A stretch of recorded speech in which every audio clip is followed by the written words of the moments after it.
pues muchas gracias por invitarnos. Para nosotros también es un privilegio volver a lo que han sido nuestras raíces y compartir la palabra del Señor, que es viva y que es eficaz y que nos da vida eterna, ¿no? Recibimos salvación por medio de la palabra. Me dice que mire el reloj, son las 12:08. Me dice que saluda a los de YouTube. Hola a la gente de YouTube que nos están siguiendo a través de los medios y deseamos que abundantes bendiciones del Señor caigan sobre vuestras vidas. Bueno, hermanos, me habéis invitado a predicar. Vosotros ya sabéis lo que es eso. ¿Es importante la predicación? Y no es una pregunta retórica, ¿vale? ¿Es importante la predicación? Sí, es importante la predicación. ¿Por qué es importante la predicación? ¿Por qué? Porque Dios nos habla. Amén, nos hace recordar lo que debemos recordar para aprender del Señor.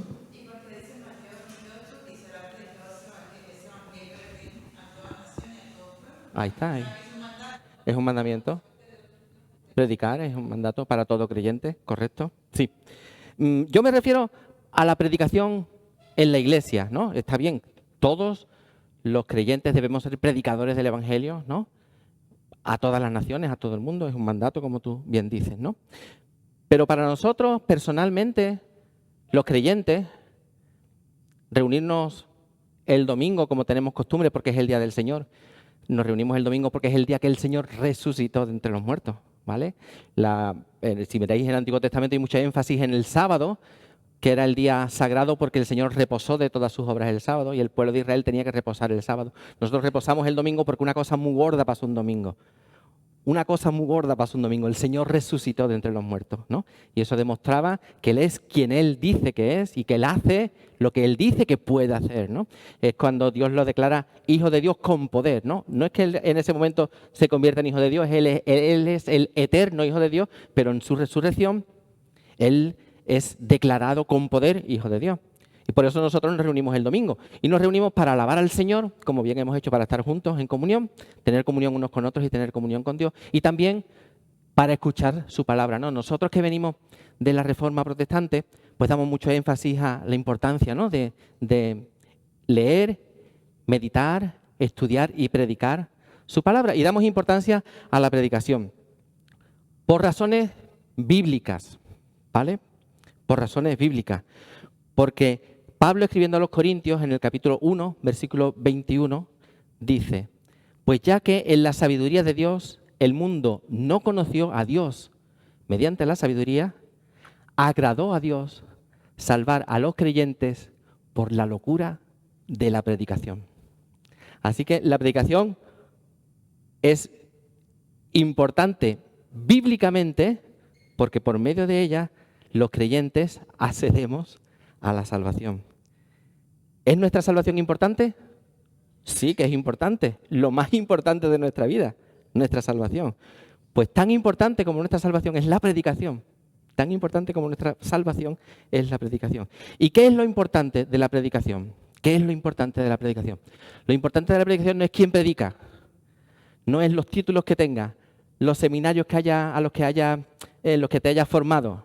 Eso no es lo importante. Tampoco es importante la forma en que se predica, que sea más o menos participativa, que usemos medios audiovisuales, efectos sonoros. Eso tampoco es lo importante. Lo importante es lo que se predica, lo que se predica. Y Pablo escribía a los Corintios, dice: porque me propuse no saber entre vosotros cosa alguna sino a Jesucristo y a este crucificado. La predicación debe girar en torno a Jesús, siempre, porque toda la Escritura habla de Jesús y gira en torno a Jesús. Así que hablemos de lo que hablemos, debemos presentar a Cristo crucificado, el Evangelio de nuestra salvación. Y la última vez que prediqué, lo hice basándome en el capítulo 17 del primer libro de los Reyes, ¿os acordáis? Era Elías, que le dijo al rey Acab: no va a llover en la tierra hasta que yo lo diga. ¿Os acordáis? El Señor le dijo: vete al arroyo de Kerit y escóndete allí. Y cuando se acabó el agua, le dije: vete a Sarepta de Sidón, ¿verdad? A una viuda que te tengo yo preparada. La viuda más desesperada que había en Sarepta. A esa la mandó el Señor a Elías, ¿no?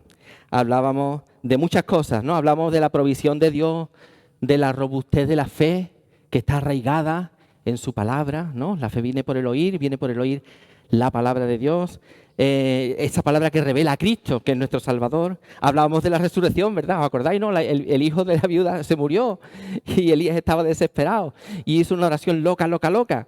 Señor, devuelve la vida a este niño. Nunca nadie antes había orado así. Y el Señor respondió la oración de Elías y este chaval resucitó y hablábamos de la resurrección del Señor y hacíamos énfasis en las cosas que hablábamos al principio, ¿no? De los motivos por los que nos reunimos el domingo. La resurrección de Jesús es garantía de nuestra salvación porque Él puede hacer lo que Él dice que puede hacer y Él dijo que puede salvarnos. Bueno, pues hoy, continuando la historia, con la ayuda del Señor veremos lo que sucedió cuando Dios decidió que el tiempo de angustia por la sequía había terminado. Así que, por favor, acompañadme al capítulo 18 del primer libro de los Reyes. Primer libro de los Reyes, capítulo 18.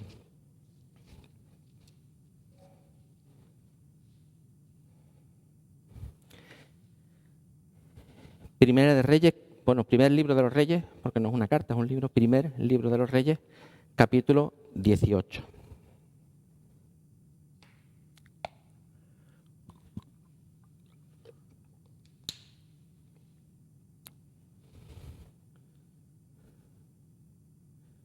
Sí, tenemos, ¿verdad? Dice la palabra del Señor. Pasados muchos días, vino palabra de Jehová a Elías en el tercer año, diciendo, ve, muéstrate a Acab, y yo haré llover sobre la faz de la tierra. Los siguientes versículos nos dicen que la policía de Acab había buscado a Elías por todas partes. La policía del rey Acab había buscado al profeta Elías por todas partes, que había interrogado a multitud de personas, que había carteles de se busca Elías por todo alrededor del reino de Israel. Se busca Elías por crímenes contra el Estado, por todos lados, y quizás hasta se ofreciese una recompensa por Elías. Los profetas de Jehová se habían convertido en gente peligrosa a la que había que perseguir. Se acerca el día en que a nosotros también nos verán como gente peligrosa a la que hay que perseguir. Y eso no debe de extrañarnos porque el Señor Jesús lo advirtió cuando hablaba de las señales de los últimos tiempos, en Lucas 21, Él decía, pero antes de todas estas cosas os echarán mano y os perseguirán y os echarán a las sinagogas y a las cárceles y seréis llevados ante reyes y ante gobernadores por causa de mi nombre. Y esto será ocasión para dar testimonio. Proponed en vuestros corazones no pensar antes cómo habéis de responder en vuestra defensa, porque yo os daré palabra y sabiduría, la cual no podrán resistir ni contradecir todos los que se opongan. Mas seréis entregados aún por vuestros padres y hermanos y parientes y amigos, y matarán a algunos de vosotros. Seréis aborrecidos por todos, por causa de mi nombre. Llegaremos a ser gente peligrosa y perseguida como en este momento lo era el profeta Elías. La policía de acá buscaba a Elías por crímenes contra el Estado y el motivo era que hacía 3 años y medio que el profeta había predicho que no llovería sobre la tierra. Y efectivamente el agua que debía haber caído no cayó. Y esto había provocado una gran hambruna. Según Acab, Elías era un criminal peligroso para Israel. El versículo 17 nos cuenta cómo fue el encuentro entre estos dos hombres. Primer libro de Reyes, capítulo 18, versículo 17, dice, cuando Acab vio a Elías le dijo, ¿eres tú el que turbas a Israel? La Nueva Versión Internacional dice, ¿eres tú el que está causando problemas a Israel? Y la Biblia de Jerusalén dice, ¿eres tú ruina de Israel? Versículo 18, y él respondió, yo no he turbado a Israel, sino tú y la casa de tu padre, dejando los mandamientos de Jehová y siguiendo a los Baales. La Torre Hamad dice que habéis despreciado los mandamientos del Señor y seguido a los Baales. Pero para el rey Acab, Elías era de alguna manera responsable de la sequía. La sequía había provocado la ruina económica de Israel. La sequía había provocado una crisis humanitaria en el país. La sequía era el problema y Elías era el responsable. Pero la sequía no es realmente el problema. La sequía es un síntoma de una enfermedad que está afectando al país. El rey Acab y su esposa Jezabel estaban poniendo todo su empeño en sustituir a Jehová por Baal como el Dios titular del reino de Israel. Y bajo la dirección de esta pareja real, Israel había despreciado su alianza con Dios. Habían dejado de identificarse como pueblo de Dios. Habían cambiado sus buenas costumbres y sus valores, los mandamientos santos y justos de Dios, por una nueva religión que era más permisiva, que era más agradable, que era menos exigente. Es lo que años más tarde denunciaría Dios por boca del profeta Jeremías, ¿no? En el capítulo 2 de Jeremías, versículo 13, dice: porque dos males ha hecho mi pueblo. Me dejaron a mí fuente de agua viva y cavaron para sí cisternas rotas que no contienen agua, que no retienen agua. Habían dejado los mandamientos que eran garantía de su libertad. Porque en el prólogo que el Señor hace a los 10 mandamientos, antes de empezar a decir no tendrás dioses ajenos, ¿sabéis cómo empieza, no? Dice: yo soy Jehová tu Dios, que te saqué de la tierra de Egipto, de casa de servidumbre. Está hablando que Él los liberó de la esclavitud y que esos mandamientos son mandamientos justos y buenos que garantizan la libertad de las personas, garantizan la libertad del pueblo escogido. Ellos habían abandonado los mandamientos pensando que se sacudían un yugo y realmente lo que estaban haciendo es abandonar la libertad y haciéndose esclavos del pecado. Habían dejado de seguir a Dios para seguir a los Baales. Dios es falso, muñecos de piedra, de madera, que quedan perfectamente descritos en el Salmo 135. El Salmo 135 dice: los ídolos de las naciones son plata y oro, obras de manos de hombre. Tienen boca y no hablan. Tienen ojos y no ven. Tienen orejas y no oyen. Tampoco hay aliento en sus bocas. Semejantes a ellos son los que los hacen y todos los que en ellos confían. Los ídolos no son molestos. Un ídolo no te habla, no te riñe, no te sermonea. Un ídolo no te dice lo que tienes que hacer, no te mandonea. No ven si haces bien o si haces mal y no te juzgan, te dejan a tu bola. Pero tampoco reaccionan a tus peticiones, ni tienen poder para hacer o deshacer. Y bajo la dirección del rey Acab y de su esposa Jezabel, Israel había cambiado la gloria del Dios eterno, del Dios inmortal, por ídolos hechos a imagen y semejanza del ser humano. Yo no he turbado a Israel, le dice Elías a Acab, sino tú y la casa de tu padre, dejando los mandamientos de Jehová y siguiendo a los Baales. Versículo 19. Envía pues ahora y congrégame a todo Israel en el monte Carmelo, y los 450 profetas de Baal y los 400 profetas de Asera que comen de la mesa de Jezabel. Es como si dijera: ¿qué? Tus dioses de la lluvia y de la fertilidad no te han ayudado, ¿no? Estos 3 años y medio, ni una gota, ¿no? No sé por qué no me extraña. ¿Será que tienen ojos y no ven? ¿Que tienen oídos y no oyen? ¿Que los tienes que sacar en procesión porque no andan? Y vosotros tampoco habéis podido hacer que llueva, porque para eso sois iguales de impotentes que vuestros dioses. Reúneme a todo Israel y a tus profetas, que vamos a tener un culto especial. Vamos a hacer un culto especial. Un culto ecuménico. Bueno, vamos a ver cómo es eso. Un culto especial para decidir quién es quién.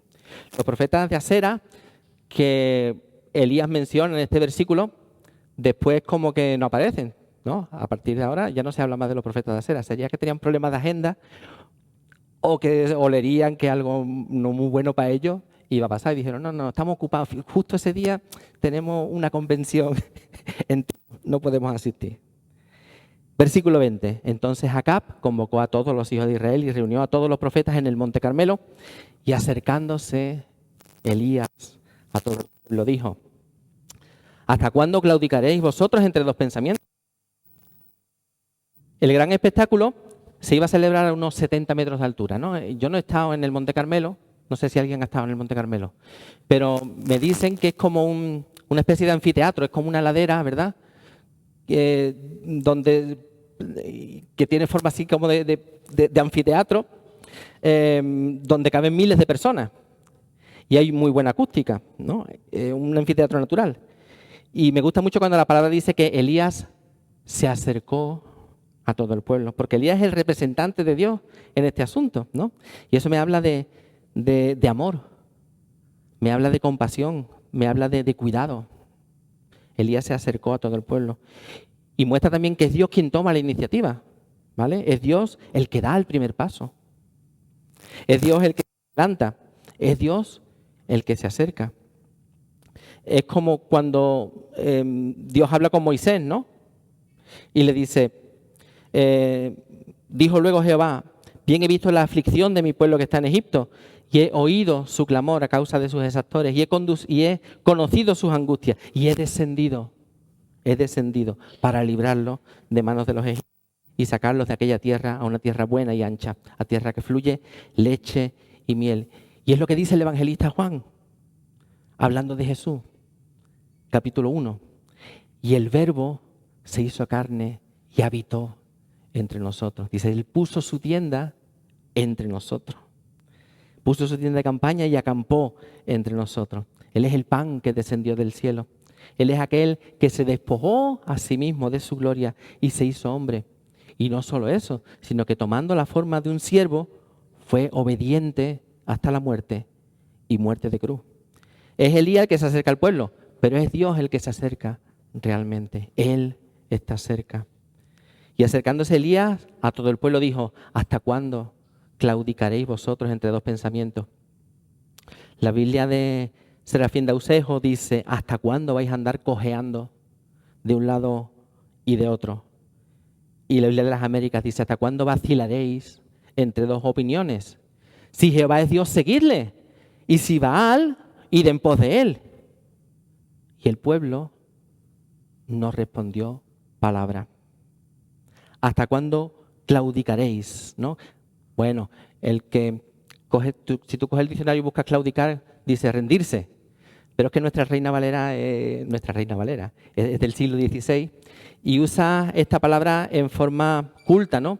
En su origen, en el latín, la palabra es claudicare, significa cojear, ser cojo, y es un derivado de claudus, cojo. Y su significado ha evolucionado, ¿no? Entonces, si tú quieres hacer un estudio y coges el diccionario de la Real Academia y buscas claudicar, dice rendirse, no, pero no es rendirse, es cojear, ¿no? La Reina Valera lo usa en el sentido antiguo, en el sentido de cojear.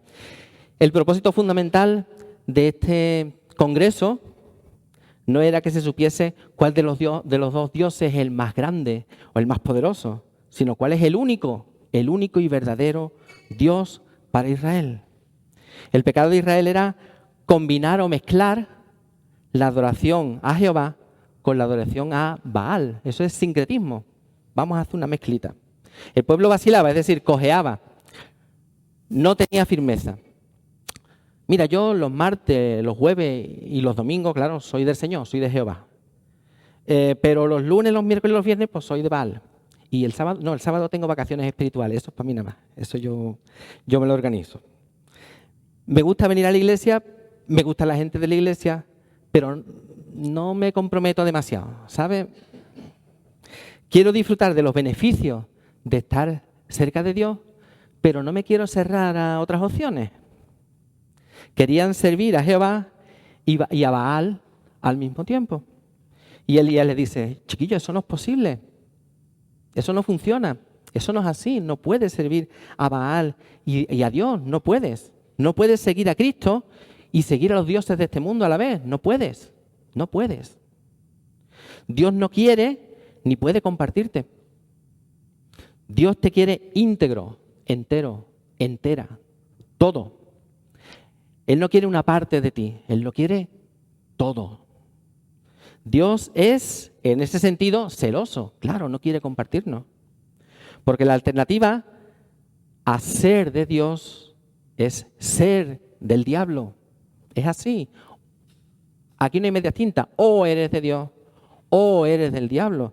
Y al diablo no le importaría compartirte si él pudiera. Tú adora a Dios, tú canta, tú ofrenda, estudia. Mientras me dejas mi parte, tú haz lo que tú quieras. A él no le importa que vengas al culto, que cantes alabanza. Si le das a él su parte. La alternativa a la salvación que ofrece Cristo no es el limbo, ni el purgatorio. La expectativa, la alternativa, es la condenación eterna. O estás en Cristo o estás en condenación. Cristo es Señor y Salvador. Aquí antes había un cartel que lo estaréis arreglando, ¿no? Que ponía Jesucristo es el Señor. Y Señor significa dueño. Él es el dueño. Y Él no comparte sus posesiones. Y si Él no es Señor, no puede ser Salvador. Tiene que ser las dos cosas. Hay un solo Dios y un solo Señor. Decidíos, está diciendo Elías. Si Jehová es Dios, seguidle exclusivamente. No andéis jugando. No andéis haciendo el tonto. Y si no lo es, ¿qué haces aquí perdiendo el tiempo? Si Jehová no es Dios, ¿qué hacéis aquí perdiendo el tiempo? Es como si recordara las palabras de Jesús, ¿verdad? Cuando Jesús hablaba de las señales antes del fin. Y Él le dice a sus discípulos una parábola acerca de la necesidad de perseverar en la oración. En tiempos difíciles, ¿no? Él pone la parábola del juez injusto, un juez que no escuchaba a nadie. Y la viuda que le insistía, ¿no? Para explicar la importancia de la oración y de perseverar en la oración, en la comunión con Dios en tiempos complicados como los tiempos de Elías, ¿no? Cuando existían pocas posibilidades humanas de que brillase la justicia, Jesús dice, pero cuando venga el Hijo del Hombre, ¿hallará fe en la tierra? Es lo que Elías estaba diciendo aquí. Versículo 22. Y Elías volvió a decir al pueblo, solo yo he quedado profeta de Jehová, mas de los profetas de Baal hay 450 hombres. Dénsenos pues 2 bueyes y escojan ellos uno, córtenlo en pedazos y pónganlo sobre la leña. Pero no pongan fuego debajo, que todo el mundo se guarde el mechero, ¿vale? Y yo prepararé el otro buey y lo pondré sobre leña y ningún fuego pondré debajo. Invocad luego vosotros el nombre de vuestros dioses y yo invocaré el nombre de Jehová. Y el Dios que respondiere por medio de fuego, y la torre jamás, me gusta como lo dice, y aquel Dios que mostrare oír, que sea capaz de escuchar, enviando el fuego, ese sea tenido por verdadero Dios. Y todo el pueblo respondió, amén. Una señal, me apunto. Vamos a ver yo el fuego del suelo. ¡Fua! Eso es mejor que los fuegos artificiales. Me apunto, amén. Bien dicho. Fíjate, cuando Elías apelaba a la conciencia, ¿no? Decidí quién es Dios, si Jehová es vuestro Dios o Baal. El pueblo callaba. Pero cuando Elías apela a los sentidos, vamos a ver una señal, me apunto.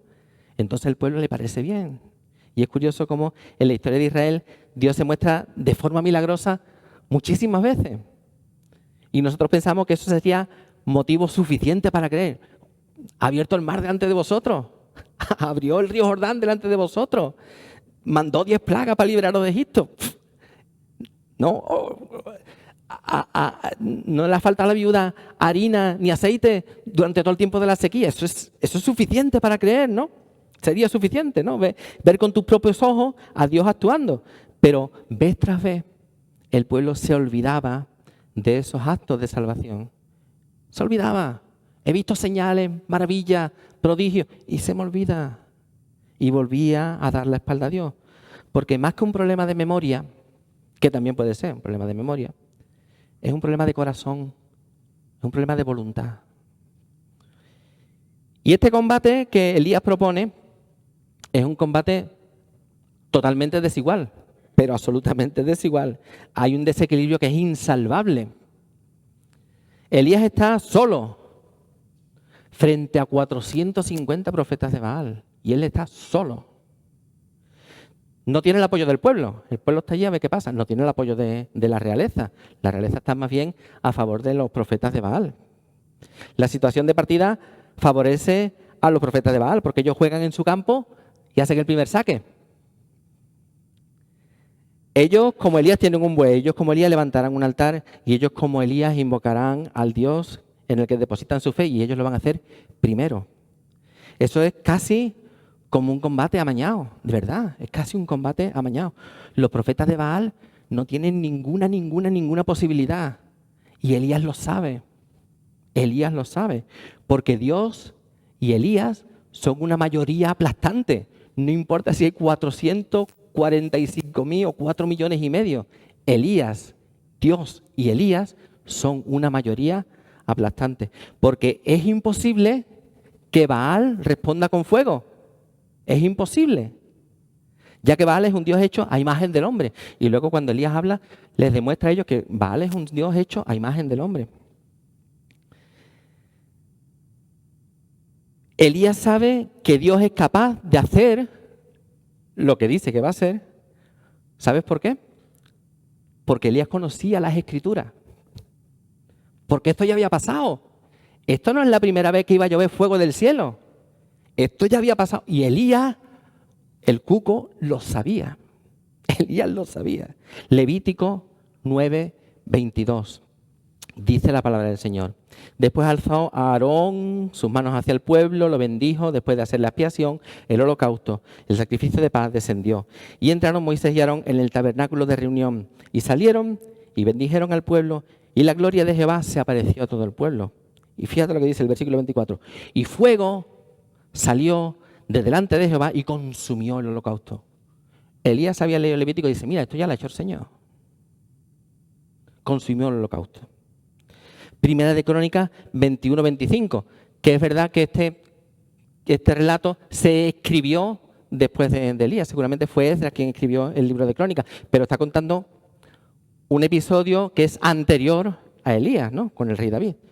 Dice Primera de Crónicas 21:25, y dio David a Ornán por aquel lugar el peso de 600 siclos de oro, y edificó allí un altar a Jehová, en el que ofreció holocaustos y ofrendas de paz, e invocó a Jehová, quien le respondió por fuego desde los cielos en el altar del holocausto. O sea, le había pasado a Aarón, le había pasado a David, y Elías lo sabía, y los profetas de Baal no. No iba a ser la primera vez que iba a llover fuego del cielo sobre el holocausto. Elías lo sabía porque conocía las Escrituras. Hermano, es que hay que conocer las Escrituras. Tenemos que leerla, tenemos que meditarla, tenemos que estudiarla. Si nosotros creemos que son las que revela Cristo y por las que obtenemos vida eterna, tenemos que conocerlas. Elías conocía las Escrituras, pero el pueblo las había olvidado. Y por supuesto los profetas de Baal no tenían ni idea de que eso había pasado. Seguramente si hubieran sabido hubieran dicho, no vamos a jugar a otra cosa. A esto no juego, que tú vas con ventaja. Nosotros los hijos de Dios debemos conocer y recordar las Escrituras, porque las Escrituras dan testimonio de Jesús, nuestro Salvador. Así que el sabio y astuto profeta es quien establece las condiciones. Dice, mira, vamos a hacer, sí, vamos a estar juntos, pero no revueltos, ¿vale? Vamos a hacer 2 cultos separados. Vosotros vuestro culto y yo el mío. Va a haber 2 cultos separados. Los israelitas pensaban que podían mezclar las 2 formas de adoración. Podemos adorar a Baal y a Dios al mismo tiempo. Si Baal nos deja, sí, Baal te deja, pero Dios no te deja. Pero Elías sabe que eso es imposible, que quizás para ellos no habría objeciones, pero Dios no iba a compartir su gloria con nadie. Debe quedar claro que el Dios verdadero no funciona como los demás dioses. Él es un Dios trascendente, que está sobre cualquier cosa creada. Y solo Dios no ha sido creado. Todo lo que existe depende de la existencia de Dios. Pero Él no necesita nada ni a nadie para existir. Dios se acerca a su pueblo. Dios se acerca a su pueblo. Pero Él no hace amistad con el pecado. No hace amistad con los pecadores. Dios te ama como eres. Dios te ama como eres. Pero Dios quiere transformarte. Dios quiere cambiarte, darte la vuelta como un calcetín, hasta que seas igualita a Jesucristo. Dios te ama como eres, pero quiere transformarte. No le gusta como eres ahora. No le gusta como somos ahora. Él quiere transformarnos a la imagen de su Hijo. La separación de los 2 altares va a ser evidente que quién es Dios de verdad. Y la decisión del pueblo de Israel no puede ser ambigua, ¿no? Israel debe abandonar la idea de que puede adorar a Dios con un corazón partido, con un corazón dividido. No podemos amar a Dios y amar por igual a otras cosas. La primera condición entonces es 2 altares separados, ¿vale? 2 cultos separados. La segunda condición es que el fuego sería la respuesta milagrosa y verdadera para tomar una decisión final, ¿vale? Esto no va a ser un concurso, a ver quién canta mejor, a ver quién lo hace mejor. No, no, no. A ver quién queda primero y quién queda segundo. No, no, no. Esto no es así. Nadie puede quedar segundo. Hay un solo Dios. Nadie va a quedar segundo. La intención de Dios, la intervención de Dios en la historia hace evidente su existencia. La fe cristiana es una fe que se basa en los hechos, no nos basamos en mitos. Mira, esto que estamos leyendo pasó en un momento de la historia y en un lugar concreto. No pasó en Narnia, ni en la Tierra Media, ni... No, pasó que se puede ir. Hoy día tú coges un avión, te vas a Israel y puedes ir al Monte Carmelo. Existió de verdad. Y estas cosas que cuenta la palabra son verdad, porque la fe cristiana es una fe histórica. Nos basamos en hechos, no nos basamos en mitos, ni leyendas, ni opiniones, hechos. Dios se ha revelado de forma maravillosa muchas veces en la antigüedad. Y en estos postreros tiempos, porque estamos en los últimos tiempos, desde que Cristo ascendió a los cielos estamos en los últimos tiempos. En estos postreros tiempos Él se ha manifestado en la persona de Jesús, nuestro Señor, nuestro Salvador, quien es heredero de todo, por quien creó todas las cosas y el que sustenta todas las cosas.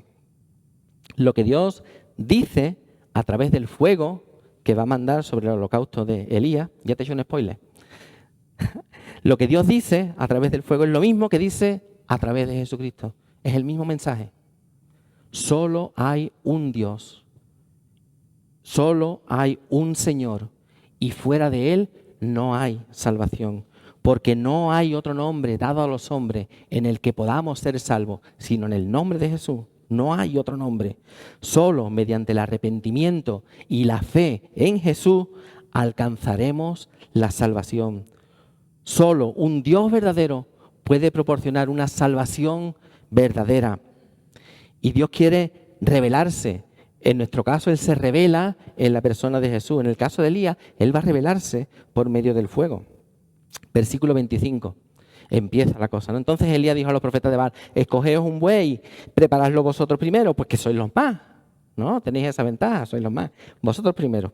E invocad el nombre de vuestros dioses, pero no pongáis fuego debajo. No quiero ver ningún mechero fuera, ¿eh?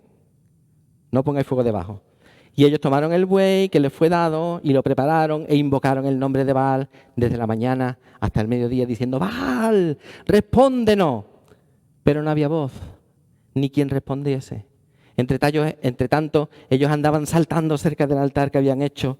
Y aconteció al mediodía que Elías se burlaba de ellos, diciendo: gritad en alta voz, porque Dios es... Quizás está meditando, o tiene algún trabajo, o va de camino. Tal vez duerme y hay que despertarle. Y ellos clamaban a grandes voces y se sajaban con cuchillo y con lanceta, conforme a su costumbre, hasta chorrear sangre sobre ellos. Pasó el mediodía y ellos siguieron gritando. La versión gritando frenéticamente, dice Reina Valera. La versión internacional dice: pasó el mediodía y siguieron con su espantosa algarabía hasta la hora de ofrecer ese sacrificio. Pero no hubo ninguna voz, ni quien respondiese, ni quien escuchase. Y es sorprendente la fe de estos profetas, ¿no? Ellos actuaban como si estuvieran convencidos que Baal iba a mandar fuego del cielo. Pero es una fe sin fundamento. Una fe muy grande, puesta en un mal lugar, no vale para nada. Si ponemos nuestra fe en cosas que no son firmes y ciertas, eso no vale para nada.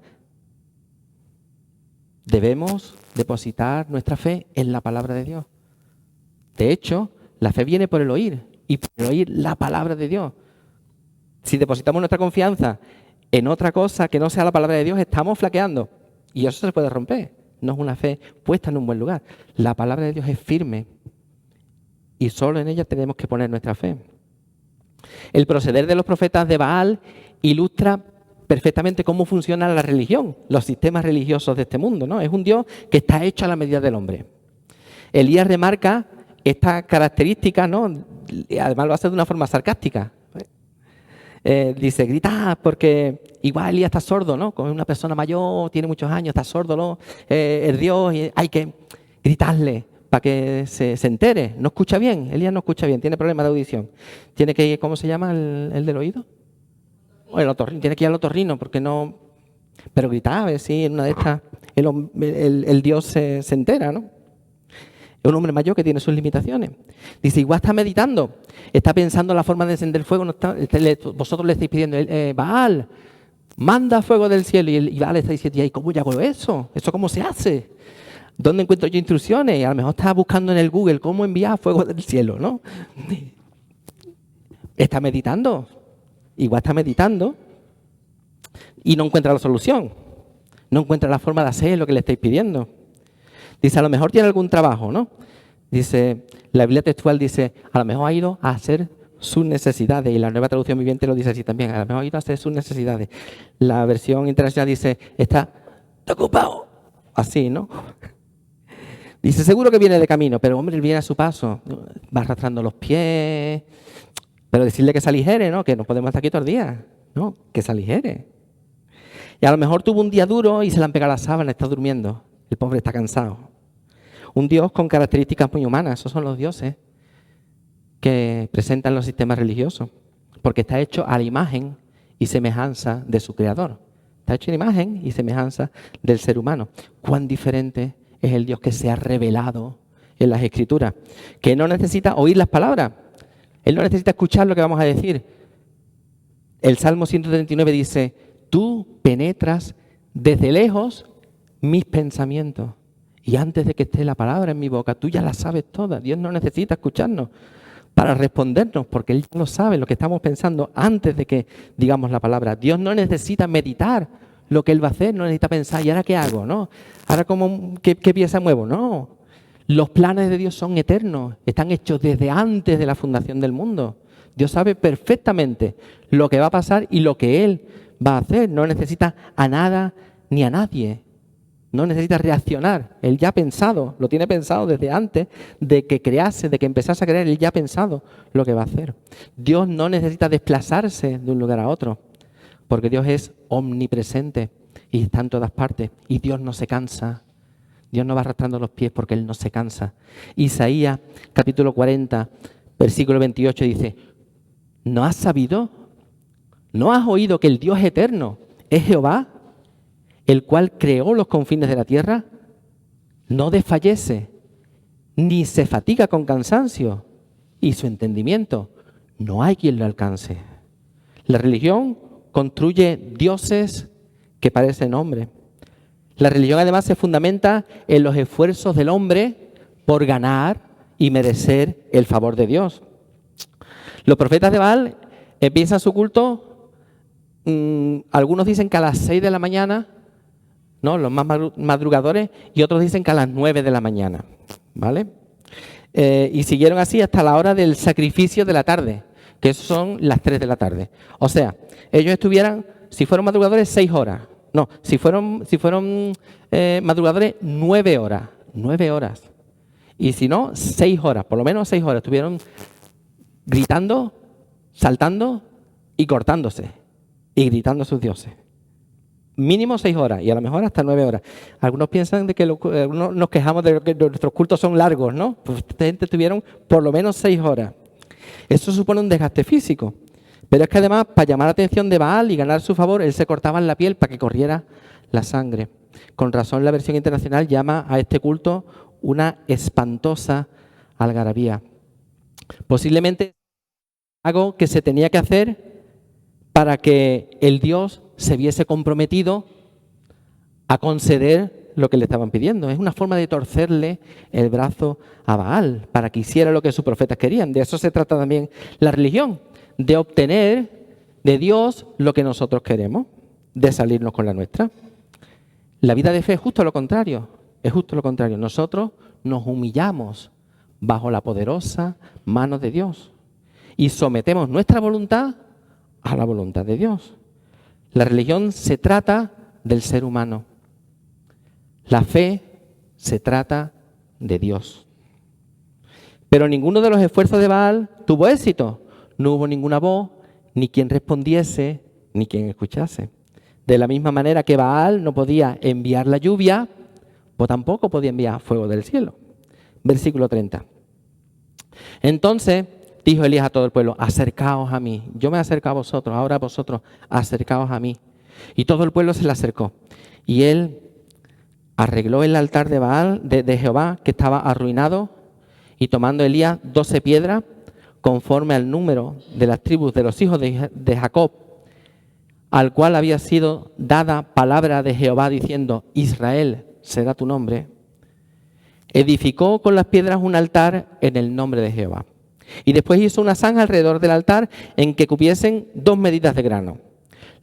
Preparó luego la leña y cortó el buey en pedazos y lo puso sobre la leña y dijo, llenad 4 cántaros de agua y derramadlo sobre el holocausto y sobre la leña. Y dijo, hacedlo otra vez.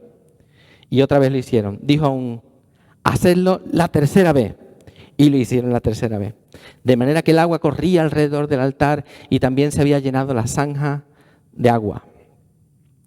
Acercaos a mí, dice Elías. Pero no son las palabras de Elías, son las palabras de Dios. Dios ya se ha acercado y la respuesta que Él espera es que nosotros también nos acerquemos a Él. La relación que Dios quiere tener con nosotros es una relación de intimidad, de cercanía. Santiago dice, acercaos a Dios y Él se acercará a vosotros. Pecadores, limpiad las manos y vosotros los de doble ánimo, purificad vuestros corazones.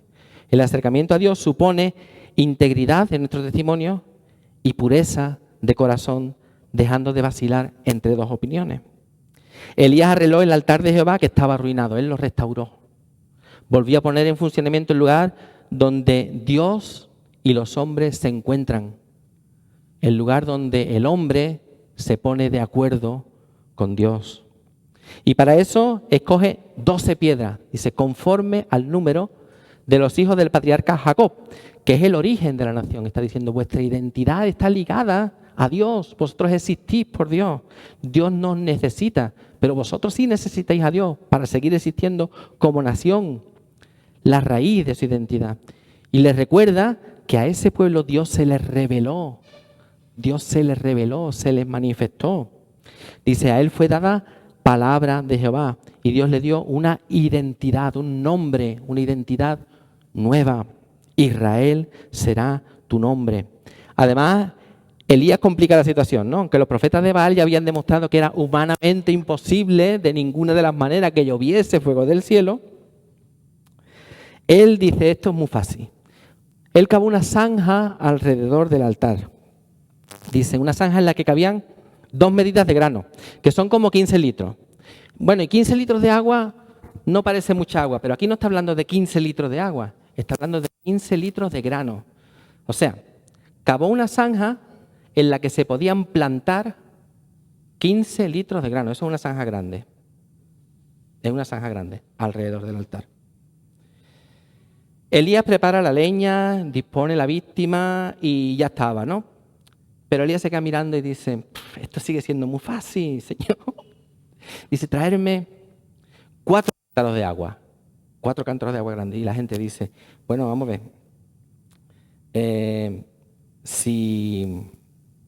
Si hay sequía, ¿de dónde sacaron el agua? Pues justo en el Monte Carmelo hay fuentes naturales de agua que no dependen de la lluvia ni del deshielo. Es una corriente, una fuente que fluye constantemente. Y de allí sacaron el agua. Está allí en el Monte Carmelo. Dice, vale, trae 4 cántaros. Y luego dice, trae otros 4. La gente, bueno, Elías, podía haber pedido 8 del tirón, ¿no? No, trae otros 4.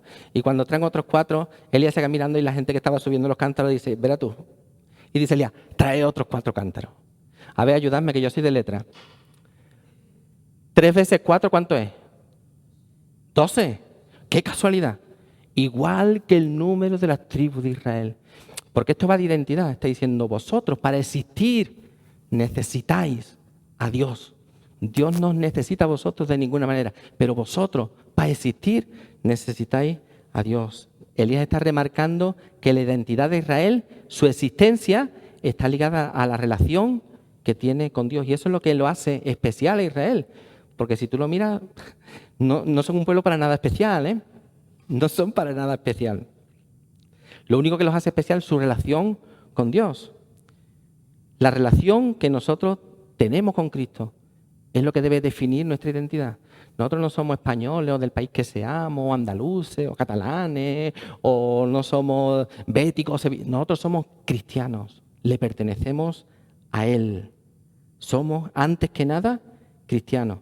Él es la vid, nosotros somos los pámpanos y separados de Él, nada podemos hacer. 12 cántaros de agua. Y el agua empapó la ofrenda, la leña, y la leña mojada no arde. Y había llenado la zanja, un montón de agua, ¿vale? Lo mismo que los profetas tenían un montón de sangre, ¿no? En su culto, por el culto de Jehová había un montón de agua, agua limpia, agua cristalina. Versículo 36. Cuando llegó la hora de ofrecer el holocausto, se acercó el profeta Elías y dijo: Jehová, Dios de Abraham, de Isaac y de Israel, sea hoy manifiesto que tú eres Dios en Israel y que yo soy tu siervo y que por mandato tuyo he hecho todas estas cosas. Respóndeme, Jehová, respóndeme para que conozca este pueblo que tú, oh Jehová, eres el Dios y que tú vuelves a ti el corazón de ellos.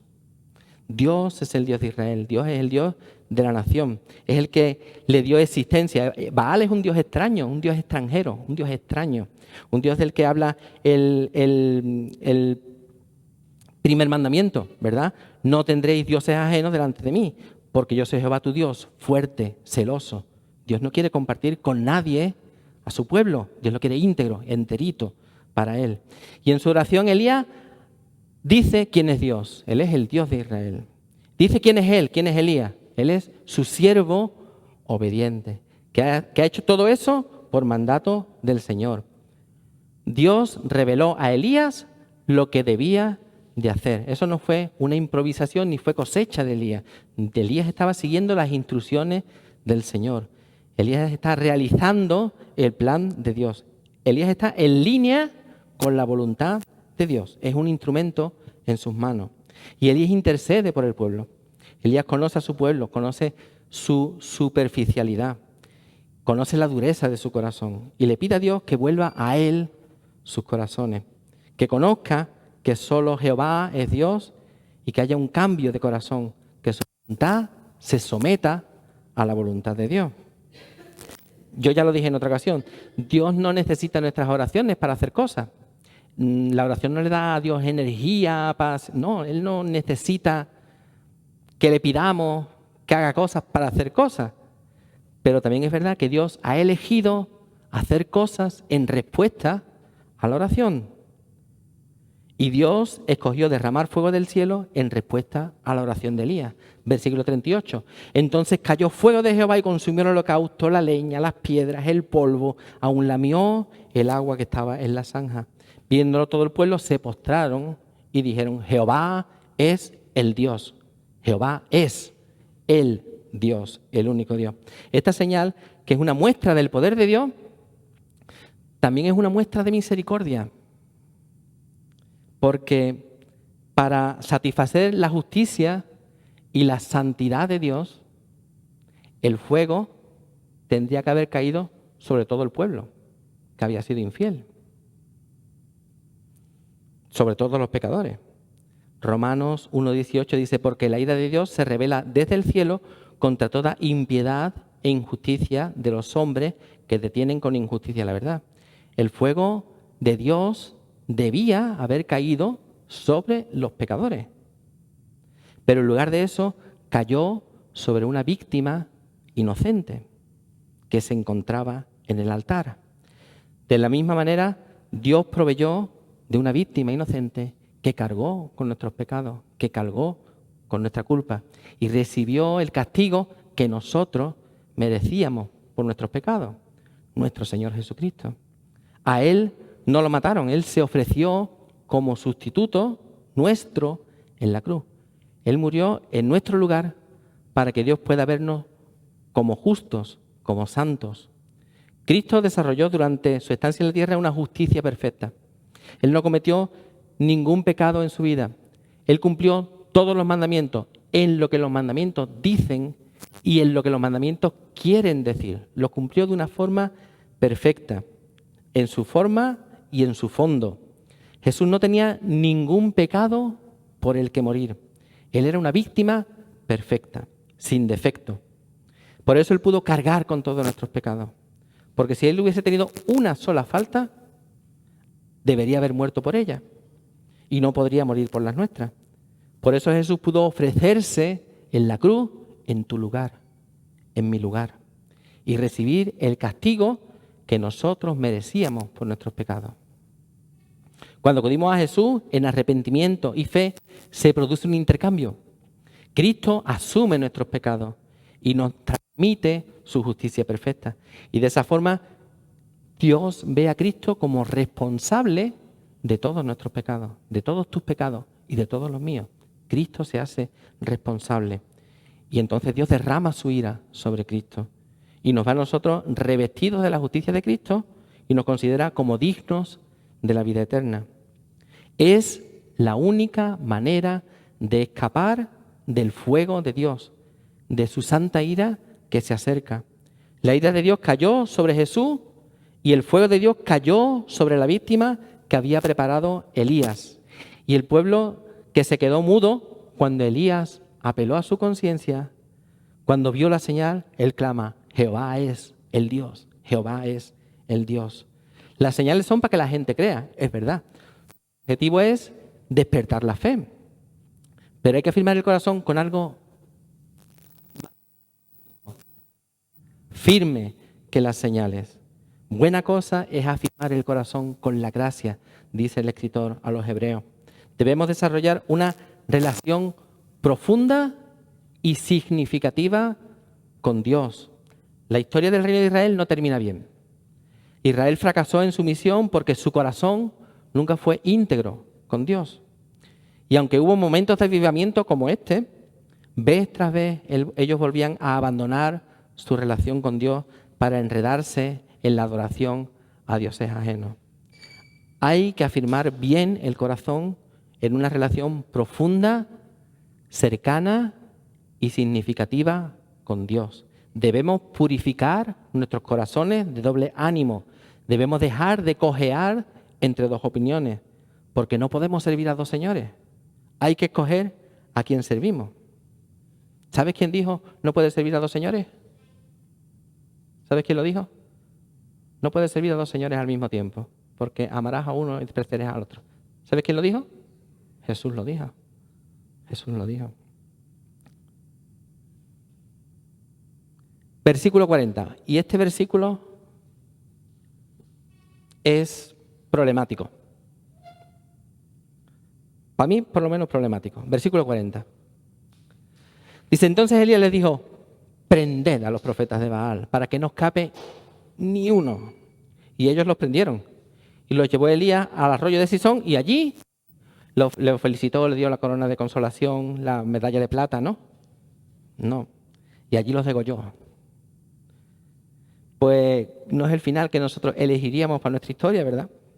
Para nosotros esto es casi un anticlima. Jope, Elías, así va a terminar la historia, matando a 450 personas que eran ignorantes.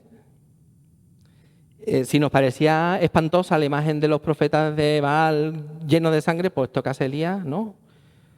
Pues también tiene lo suyo, ¿no? Le da muchos puntos a Elías para que le llamemos fanático religioso y alejado del espíritu de gracia del Nuevo Testamento, ¿no? Y más para nosotros, ¿no? Que en nuestra historia tenemos tantos mártires, ¿no? Ayer estábamos viendo un programa de la Reforma que lo echaron en la tele no sé por qué y nos acordábamos de los mártires en Sevilla, ¿no? De que murieron en el auto de fe de 1559, María de Borques, que era una muchacha preciosa y toda esta gente, ¿no? Nosotros que tenemos tantos mártires, ¿no? En nuestra historia, cuando vemos a Elías masacrando a 450 profetas de Baal, decimos, ¿qué hace Elías? Eso no es lo que Dios quiere. Y eso es un problema grave porque refleja hasta qué punto el pecado es algo cotidiano en nuestras vidas, que es algo natural y hasta aceptable. Sí, adoraban a otros dioses, pero los pobres están equivocados. No, hay que ser tolerantes. Refleja lo lejos que estamos nosotros de ver el pecado como Dios lo ve. Algo horrible que hay que extirpar de raíz. Ver la justicia de Dios actuando sobre el pecado debería llenarnos de temor. Si viésemos el pecado a través de los ojos de Dios, lo aborreceríamos como Él lo aborrece. Y ese es nuestro problema, que no vemos el pecado a través de los ojos de Dios, que lo vemos a través de los nuestros. Y es algo que es cotidiano, nos envuelve, nos rodea, convivimos con Él. Y decimos, y bueno, ¿y dónde está aquí la misericordia de Dios, no? Con esta gente, ¿dónde está aquí la misericordia de Dios? ¿No es Dios misericordioso? Ciertamente hay misericordia para todo aquel que se arrepiente, que sinceramente confiesa sus pecados y viene a Cristo con fe. Hay misericordia de lo alto, hay misericordia de Dios. Hubo misericordia con todo el pueblo de Israel que se arrepintió y confesó al Señor. Hay perdón para todo el que purifica su corazón y se pone de acuerdo con Dios. Me gusta mucho una cita de Daniel. Daniel 9:7 dice, tuya, Señor, tuya es, Señor, la justicia y nuestra la confusión de rostro. Así nos ponemos de acuerdo con Dios, no discutiendo de, a mí me parece, no, Señor, tú tienes razón, yo estoy equivocado. Tú tienes razón. Para esa gente hay misericordia y hay perdón, y hay perdón, y hay salvación. Pero para los rebeldes, para los que dan la espalda a Dios, para los que rechazan el Evangelio de Jesucristo, no queda más que lo que dice Hebreos capítulo 10, versículo 27. Una horrenda expectación de juicio y de hervor de fuego que ha de devorar a los adversarios. Y eso no lo digo yo. A mí me gustaría decir otra cosa, pero es lo que dice la palabra de Dios. Yo a lo mejor lo hubiese planeado de otra manera, pero yo no soy Dios y Dios no está hecho a mi imagen, ni Dios va a hacer lo que yo quiera que Dios haga. Dios tiene sus planes y yo asumo que los planes de Dios son mejores que los míos. Aunque me parezca que no, yo asumo que sus planes son perfectos y que lo que Dios hace está bien hecho. Soy yo el que tiene que ponerse de acuerdo con Dios. No es Dios el que tiene que condescender conmigo. La cruz nos habla de la justicia y de la misericordia de Dios. La justicia de Dios castigando nuestros pecados en Cristo. La misericordia de Dios al perdonarnos y adoptarnos como hijos suyos por la fe. La cruz nos habla de la seriedad del pecado, de la santidad de Dios y de la necesidad de arrepentimiento por nuestra parte. Señor, grandes, maravillosas son tus obras, altos y profundos tus pensamientos, tus planes y tus propósitos, y nosotros nos humillamos ante ti y ante ellos, Señor, y sometemos nuestra voluntad a tu voluntad. Padre Santo, ayúdanos, Señor, a no vacilar entre dos opiniones. Ayúdanos a seguirte con integridad, como tú quieres, Señor, de todo corazón. Que no demos tu lugar a otras cosas, Señor, a los dioses de este mundo, sino que te demos a ti el lugar que solo tú te mereces, Señor, y que solo te corresponde a ti. Y ayúdanos, Señor, a ver el pecado como tú lo ves, Padre, para reflejar en este mundo lo que tú eres, para tu gloria, para tu honra, en el nombre de Jesús. Amén. Hermanos, que el Señor os bendiga grandemente.